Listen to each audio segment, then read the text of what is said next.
by CFU, the power of service.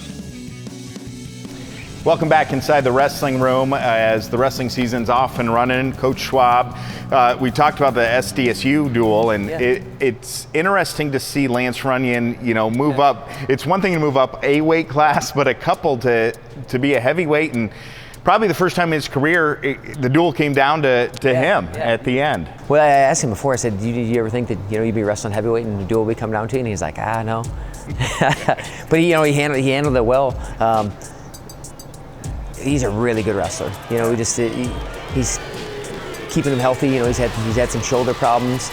It was one of those things where it's like, okay, we need a heavyweight too, and so he really kind of filled in for the team, and it's like, dude, I know you can wrestle, I know you can win at this weight. He's weighing 220, 225, but he moves really well.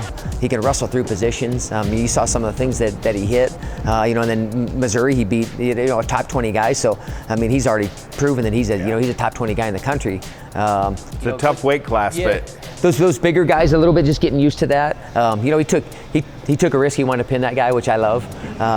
But, closing the meet out, but we got a really dang good heavyweight, and Aronson behind him has done a really good job too. So, we asked those guys to, hey, we need someone to step up, and both those guys did it, and, Lance really has answered the bell for us, and I'm couldn't be more excited what we have at heavyweight.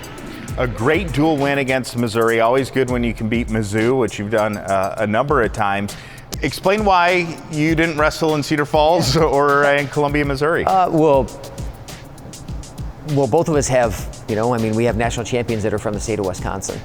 Keegan O'Toole, who wrestles at Missouri, he's never got to wrestle in the state of Wisconsin for a dual meet. And Brian, we had talked back and forth about maybe doing it last year, and he's like, hey, I'd really like to do this. I said, well, what a better way to honor him and to honor Parker. And, we have other guys from Wisconsin in the AWA.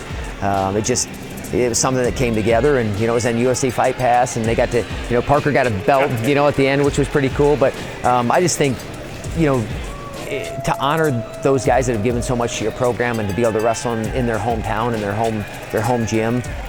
Parker, man, I think he had as loud applause as anybody, and he had a ton of fans there. So it's something we'll certainly look at doing. But when Brian said, I said it's a no-brainer. Let's do it. Keep that pipeline coming from Wisconsin to UNI. Because Parker came as a student, as a young kid in the West Gym. For sure. And that was good. Well, the football season's done, but some awards were handed out for some individual Panthers. Here's a look at some all-conference honorees.